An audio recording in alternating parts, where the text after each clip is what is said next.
In today's video, I'm going to teach you how to change country on Binance. Changing your country on Binance is an important process that involves a few key steps. You'll need to update your country of residence and complete identity verification.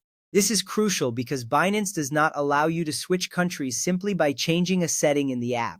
Let's get started with the first step. First, you will need to open the Binance app or website and sign into your account. On the app, you can find the login fields right on the main page. If you are using the website, you will see the login option prominently displayed. Enter your credentials carefully to ensure that you gain access to your account. Remember, it's important to keep your account secure during this process. Once you are logged in successfully, you will be ready to navigate to your profile settings. Next, tap your profile icon, which you can typically find in the upper corner of the screen. After tapping the icon, look for the option labeled Identification or Account Verification. This section is where you will manage your identity settings, including your country of residence.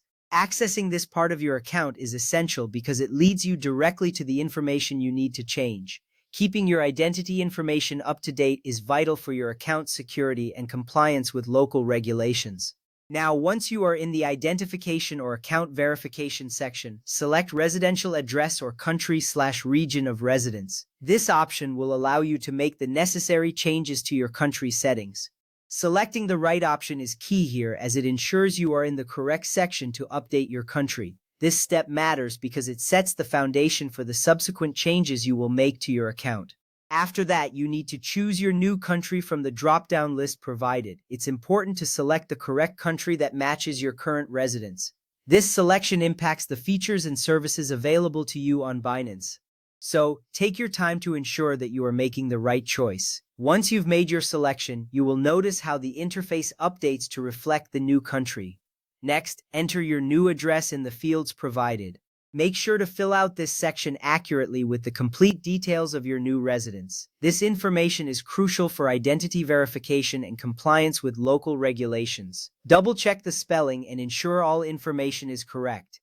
Accurate data here will help avoid any delays in the verification process. Following that, you will need to upload the required documents to verify your new address. This usually includes a government ID and proof of address, like a utility bill or bank statement. Ensure these documents are clear and legible, as Binance will carefully review them. Uploading the correct documents is essential because it supports your application and verifies your identity. Now, submit the request and wait for Binance to review it. This review typically takes 1 to 2 business days. During this time, Binance will assess your submitted information and documents. Patience is important here, as this step ensures that your application is handled properly. You will receive a confirmation once the review is complete, keeping you informed about the status of your request. It's important to know that changing your country may affect which Binance features, payment methods, and cryptocurrencies are available to you. Local regulations can limit what services you can access, so stay informed about these changes. Additionally, Binance may request further verification documents before approving your change. This additional verification is a standard procedure to ensure compliance with regulations. Lastly, remember that using a VPN does not change your Binance country or bypass regional restrictions. This could trigger compliance checks, which might complicate your situation. Binance allows only one verified account per person, even if you have multiple nationalities or passports. If you have moved to another country, it's best to update your verified residential address instead of creating a new account. This helps simplify your experience and keeps your account in good standing.